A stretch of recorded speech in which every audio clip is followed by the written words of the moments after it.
All right, now I'd like to welcome to the show Chelsea Follett, managing editor of the website humanprogress.org and author of the fantastic new book, Centers of Progress 40 Cities That Changed the World. Welcome to Free the Economy, Chelsea. Thank you so much for having me on. Now, this book takes us on a majestic journey, I would say, through basically all of recorded human history. It covers a lot of territory, from the very earliest ancient cities like Jericho to a modern tech center like San Francisco. But through all of those centuries, what unites the experience of living in a city? How, in what sense is an ancient city in any way like a modern city? Obviously, the population was a lot lower in the distant past. And so when we say the first city, the Neolithic site in what is today Jericho, really only consisted of a couple thousand people. It was more like a small village or town today. But at the time, when the entire population of the world was no larger than the modern population of Portugal, that represented an unprecedented gathering together of human beings. And so the uniting experience of a city, or even before there were cities, the closest equivalents that did exist really is just people and having more options, more people you can talk to, debate with, discuss with, engage in exchange with, mutually beneficial exchange of goods and services, which then increases your economic productivity. That's really the difference, just having more options. Now, that's not to say that some people don't prefer life in a small town. That's an option too. But because there are fewer people, there tend to be fewer choices as to who you can interact with. And there tends to also be a uniculture. Whereas when you have more people, there is more opportunity for specialization and also potentially having multiple subcultures, more people who don't think alike one another. And it's cities that have been more open to that kind of diversity and which allow a diversity of people to coexist that historically have been some of the greatest centers of progress. All right. Now, for each city you chose, you picked one sort of famous accomplishment to highlight. It's like sanitation in the case of Mohenjo-Daro and philosophy for Athens. But obviously, many of these cities have multiple accomplishments, and Rome did more than just build roads, for example. How did you decide which specific quality to highlight in some of these, especially very famous cities? In most cases, rather than beginning with a city and trying to figure out what aspect of that city to highlight, I actually began with the thing I wanted to highlight and then had to find a city or an origin point for that aspect of modern civilization. This book really was reverse engineered. I sat down and I made a list of all the different things that are parts of modern life that we often take for granted, like a stable food supply, sanitation, as you say, writing, so many things that we take for granted today. And I found that many of them could be traced to a specific origin point. And they were all either cities or the closest equivalents that existed at the time.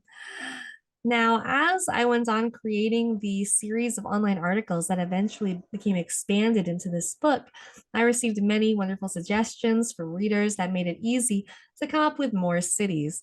But in the vast majority of cases, I began with some aspect of modern civilization, modern life, and then worked my way backwards. And so it was pretty easy doing it that way to figure out what to highlight for each city. Although, as you say, in so many cities, their achievements were intertwined. I mean, take Florence. I highlighted their achievements in art, but that wouldn't be possible without their incredible achievements in finance and their economic development that allowed them to fund these great artworks that we know to this day from the Renaissance period. Okay. Now, we know one thing I noticed is that your list includes locations that might not have made it on to such a list of great cities in previous generations.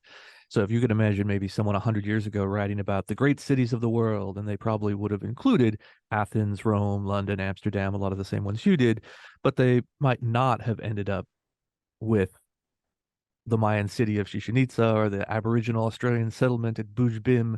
Um, how do you think about how has it changed the way we think about important cities? I think that there's definitely more of an emphasis today on rather than simply focusing on the history of Western civilization, trying to get a more global sense of human history. And that is something I tried to accomplish in this book. Now, of course, all of the great cities from Western civilization's history are there, as you say, London, Athens, Paris. You can't write a history of cities without including these. But I did try to make it a truly global history. Now, that said, there was no changing of standards for a city's inclusion. And as a result, it is somewhat uneven. I'm half Brazilian myself, but there are actually no cities included from South America. I considered including an Incan city and talking about their incredible road system, but when I compared it to the Roman road system, I didn't feel that I could really say it was better. The Roman road system was made of much more lasting materials, was more complicated in various ways. So I didn't want to change the standards just for the sake of diversity. And yet, it did end up being a very diverse collection of cities that are featured. Mhm. And no matter how much of a history buff you are, I can guarantee that there are at least a few cities in this book that will surprise you and that you may not have heard of before, whether that is the Aboriginal settlement at Buj Bin, as you say, or Nan Madol, a stone city in today's Micronesia, built atop a coral reef that represents the far reach of the earliest seafarers. There are so many uh, different achievements that have come from various places around the world. It's not just one region of the world that has created modern life. You can find human achievements in many different places. Yet, no matter how diverse these cities are, there are some common themes that emerge that I'm sure we'll get a chance to talk about. Well, yeah, and I also think about the environment that some of um these advances and this progress was made, because of course some of these cities have existed for a very long time. You mentioned, Rome, of course, still a world capital today, and that goes all the way back to 750 BC or so. And so while some of these cities have been, or even still are now, very prominent, they aren't equally important or prominent throughout their history, right? There's a lot of ups and downs for them. And um, you mentioned that in the book, the a lot of the great accomplishments you document occurred during pieces of peace and stability for the most part. And despite some writers suggesting that, well, actually, warfare and conflict are the crucible of change because they sort of force people to deploy technology and put up new inventions. Um, it's actually much more, perhaps not too surprisingly, it's more the case that people make advances in progress when they have some stability around them. So how would you look at that and think about stability versus sort of conflict as an engine of change? You've hit upon one of the major themes of this book that seems to unite these cities, even when they exist in different parts of the world, different eras, because I only focus on each city during, as you say, a particular time period. The importance of cities waxes and wanes. So many of them had their golden ages or their era of peak contribution to human progress during times of peace. So why is that? As you say, there is this theory out there that international competition in times of war is really what drives forward technology, and that can include not just military technology but technology that betters our lives. Some people say that we wouldn't have had computers as quickly as we did if it weren't for World War II. And Matt Ridley points out in his brilliant foreword that he kindly provided for the book that actually, if you look at the people working on early computing technology, they were scattered in different locations. You had some people in Germany, different Europeans, many Americans, and they weren't able to work together on these ideas. They weren't able to collaborate. Even the various Americans weren't actually able to discuss their ideas with one another because of the secrecy inherent in war. And so, while we can't rerun history and see whether we would have had computers faster without a World War II, I think that it is quite possible. The book doesn't look at, of all of the accomplishments it surveys, it does not look at military technology or weaponry. It looks at various other kinds of progress, scientific innovation, technological advancement that betters human well being, artistic achievement, human rights, all sorts of kinds of progress. And we find that these sorts of progress tend to be furthered in times of peace and stability. And that just makes sense because, first of all, that's typically better for economic development, less disruption. And that money then can fund so many different innovations and artworks and scientific experiments. So that makes perfect sense to me that in times of peace, people are more creative. They're able to engage in exchange in a way that is beneficial and that leads to positive innovations that better our lives.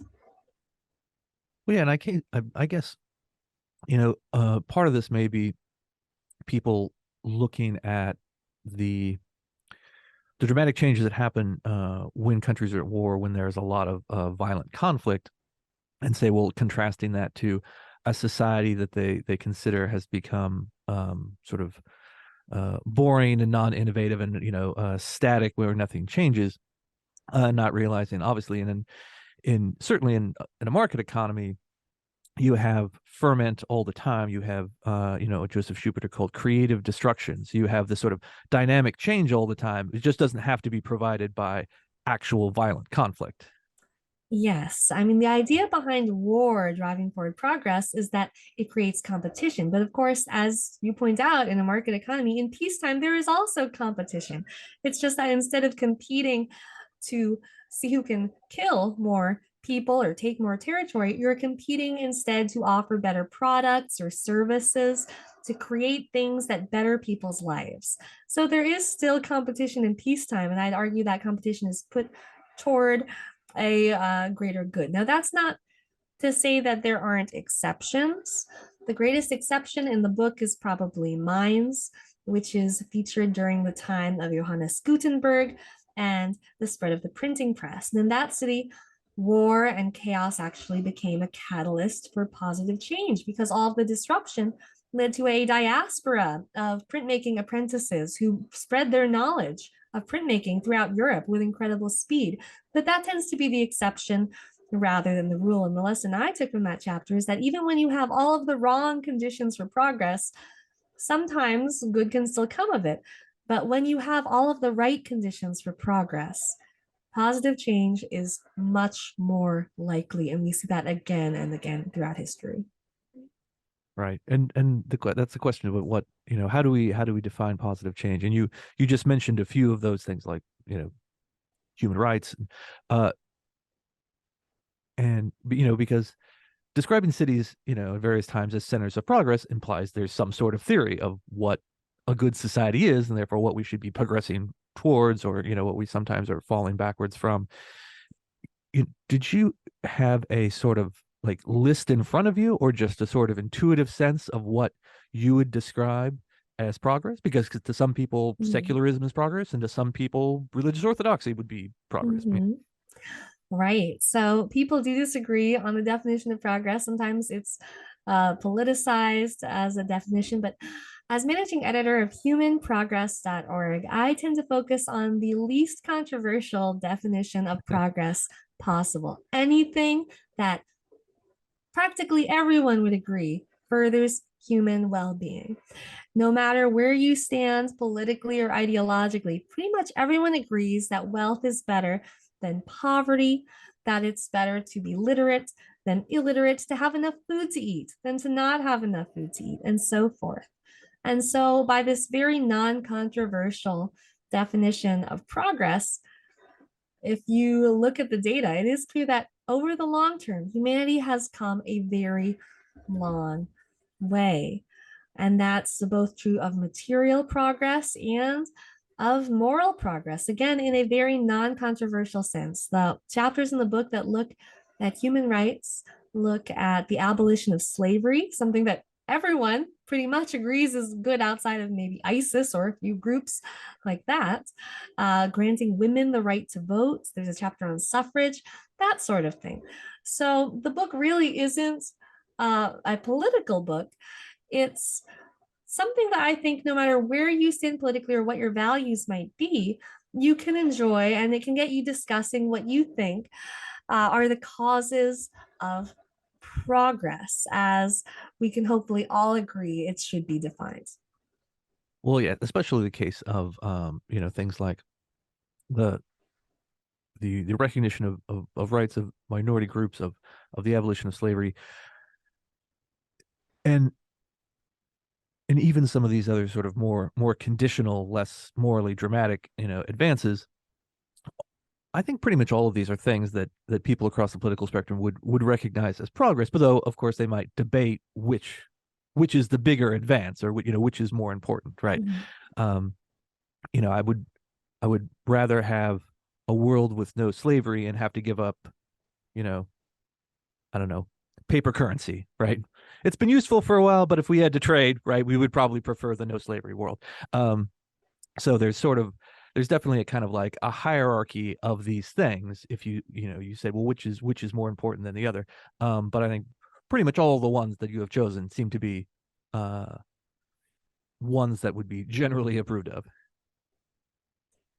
Right. And it's not a competition, although we did, to foster conversation online, hold a sort of tournament where we had people vote on the website formerly known as Twitter for which city they felt contributed the most to human progress.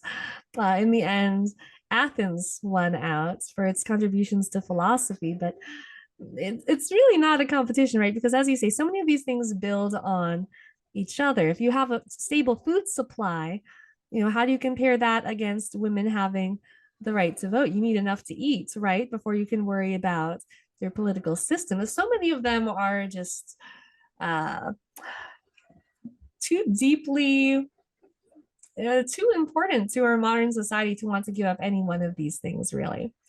And as for the chapter on Hangzhou with paper currency, that's an interesting one because Hangzhou, they came closer in the Song dynasty in China to initiating an industrial revolution than any other civilization. They didn't quite get there, but they were very close. And they came up with so many different innovations in that time period. Paper currency is the one I went with because it was something that you could definitively say they did first. But really, that was a difficult choice. Well, yeah, and I'm sure some of our friends who are monetary policy nerds who want gold-backed currency would say, no, paper currency is terrible. That's And it well, you do see in that chapter also that their unsound monetary policy led to quite a bit of difficulty when the Mongols invaded, and they said, well, this paper currency thing is great. Why don't we just keep printing more? Then we'll be wealthy. And they discovered inflation. That was a terrible moment. And that gets to another lesson that you see again and again in the book, which is that these golden ages, these moments of creativity, they tend to be very brief and they can be undone by all sorts of unwise policy decisions, by war, by invasion, by a loss of the underlying values of openness and tolerance and freedom that allow so many of these cities to flourish in the first place. And in many cases, the city is only really featured for a period of a couple decades before it can no longer be called a center of progress. And so that's a very humbling lesson to recognize that progress is fragile. The conditions for progress can be undone very easily. and and to me also there's sort of an interesting tension in some of the examples we're talking about things that are very tangible and practical, like the machine woven cloth that comes out of Manchester's early factories, and then something that's much more theoretical, but arguably more important, like the philosophy of ancient Athens. And so like we mentioned, Chang'an, the something, well, the difference between the chapter you read about Chang'an, which is about trade in general, and then as we just said, Huangzhou, the specific invention of something like paper currency. Did you think about it this way, as there being any kind of dichotomy between sort of ideas and things, and were you trying to like balance that out, or did you just look at what you thought what's the important stuff? It tries again to take a very broad look or take a very broad view of progress, this book.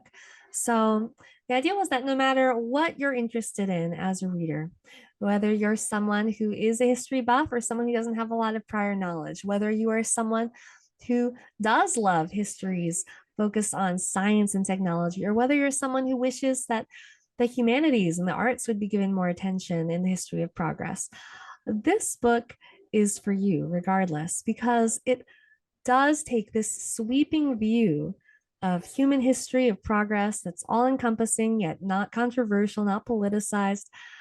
And I think that there's something in it for just about everyone. And we mentioned about uh, how much a lot of these cities have changed over the centuries, over the decades, um, and how brief the moment in the sun some of these cities actually had. When I was in one of the cities on this list, when I was in Dubrovnik a few years ago, most of the local economy seemed to be based on gift shops and Game of Thrones sightseeing tours, which I did go on and it was great. Um,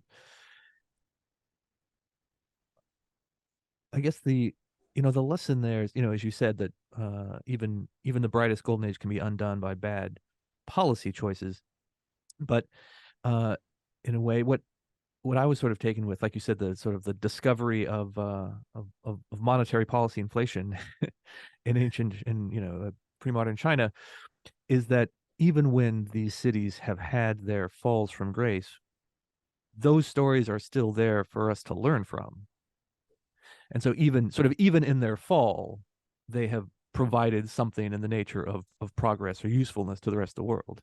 Absolutely. And I think that brings us to the other common theme uniting these cities during their golden ages that we haven't really discussed, which is relative freedom and the loss of that. Over and over again, we see tends to be what undoes these cities and unravels them in their golden ages. You can find so many examples of this. Chang'an, for example, the easternmost stop along the Silk Road, once the preeminent trade route of the world, the longest trade route. They were at one point, Chang'an was the most cosmopolitan, dazzling city in the world, possibly the most populous, possibly the richest. It was certainly one of the most diverse and accepting of different peoples. And then all of that resulted in a backlash, and Chang'an was undone by the loss of the two things that we've been discussing as important for progress: one, the loss of peace, and two, the loss of openness, freedom, tolerance. So they saw many massacres resulting in the deaths of thousands of merchants along the Silk Road trade route, people from different backgrounds, different religions, different parts of the world. And there was a lot of xenophobia that arose as a result or backlash to the city's increasing diversity. Then there was also political instability leading to further violence that made it even less safe to trade along the Silk Road. And all of these things led to a decline in Chang'an's fortunes and a decrease in global trade. And another city that's a great example of this would be Baghdad. Today, no one thinks of Baghdad as a sort of center of progress. It's one of the most dangerous cities in the world today, but there was a time during the Islamic Golden Age when it was the center of scholarship of much of the world. They had a place called the House of Wisdom, where they brought in scholars from all sorts of different backgrounds, different cultures, different religions, and they were all able to engage in debate and discussion freely. And they made incredible advancements in areas like mathematics and astronomy. But then again, something similar to what happened in Chang'an occurred. We saw a shift in who was in charge of the city, a faction that was much more closed minded, that did not want to seek sources of wisdom from outside, gained power in the city. It made it much harder for people from different backgrounds or different faiths to be part of that community of scholars. And then, of course, the ultimate unraveling of Baghdad's fortunes came in the form of war, the Mongol invasion. It said that the Tigris River ran black with ink because so many works of scholarship were destroyed amid the violence. And so it does seem like there is a repeating pattern there where cities that are incredibly vibrant and relatively tolerant and peaceful and free for their era can very quickly lose all of those conditions for progress and sometimes become uh, a city that no one would consider a center of progress. Right. Now, you mentioned that many of these historical cities, um, as you sort of are going through each city, that even in their golden ages, not all of them would be places that modern people would want to live, right? For reasons everything from sanitation to sexism and racism and all sorts of other things. Um, but I wonder though, if you could, which one of these 40 cities, if you could go back to pre-modern time, Mhm. which one of these 40 cities you would most want to uh, time travel to and walk around during its great heyday? Oh, that is a great question. Assuming that there were no language barrier and I could magically communicate with the local population, I would probably pick Athens or perhaps Florence. There are just so many great artists working at that time that in the Renaissance is featured in the book. But as you say, all of the early cities in the book, despite our romantic notions and our focus now on what these cities did manage to achieve, despite having a very primitive technology in many cases, these are often not places any modern person would want to live. Many of the earliest cities in the book, especially, tended to have slavery, which was once nearly universal in almost every civilization. A great many of them had human sacrifice. These were uh, standards of human rights that no one today would accept. And then, as you say, there's the sanitation. There would be the health issues, the incredible lack of medicine. The chapter on medicine in Memphis, the capital of ancient Egypt, focuses on some foundational advances in that field.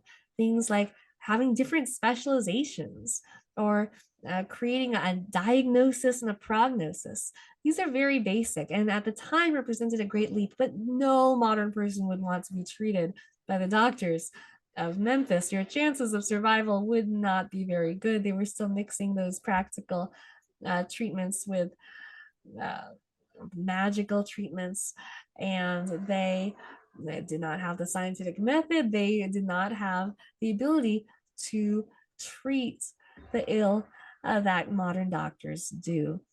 And so sometimes I'm asked, is there a city in the book that had a particularly long reign in the sun, a particularly long golden age? And the answer to that is a little complicated. So actually, the cities earlier in the book, the most far back ones in their history, they tend to be featured for longer periods, but that's not because they had lengthy golden ages when you'd want to visit. In fact, it's because progress was so painfully slow in the past that to look at any of the early achievements of humanity, you have to survey a very long period of time, often multiple generations, working towards very slowly creating something like writing that did not come about all at once. And then when you look at the more recent cities, their moments of innovation tend to be much briefer, just a few decades in some cases. What they accomplished in that time is incredible. And so I think that progress speeding up is another lesson that you can take away from this book. Yeah, and I guess the now that we find ourselves on the cutting edge of history, as of course people in every time are in their own way, that we can sort of smorgasbord this, right? We can take the accomplishments of humanity in different ages and different places and different cities and make that a sort of buffet of, oh, we really like this and we really like Mhm. that. We don't like the slavery and we don't like the plague epidemics and this other stuff, so we'll avoid those as much as possible. But we can still go to a museum that has Florentine Renaissance artwork. Absolutely. And that's what this book tries to do. It doesn't shy away from the bad in history, of which there was a lot, but it also takes a positive view of history in the sense that it focuses on the achievements that our ancestors made in spite of their situations in many cases. And every problem that we've overcome in the past, every one of those milestones is worth celebrating and learning from, while acknowledging also how flawed our ancestors were in many ways. All right, I like that. That's a very optimistic view. So, thank you, Chelsea, so much for being with us. This has been an amazing conversation. Please, before we go, tell people where they can find you and all your stuff.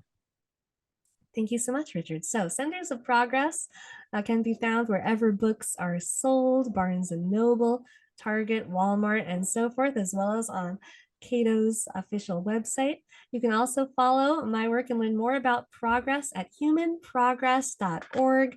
And we are on all of the social media channels. You can follow Human Progress on the website formerly known as Twitter, now X, on Facebook, on TikTok, on Instagram, on YouTube, where we have a podcast as well. And you can sign up for our newsletter if you're interested in that. You can also follow me on X at Shelivia. All right, Chelsea, thanks so much for being with us. Thank you, Richard.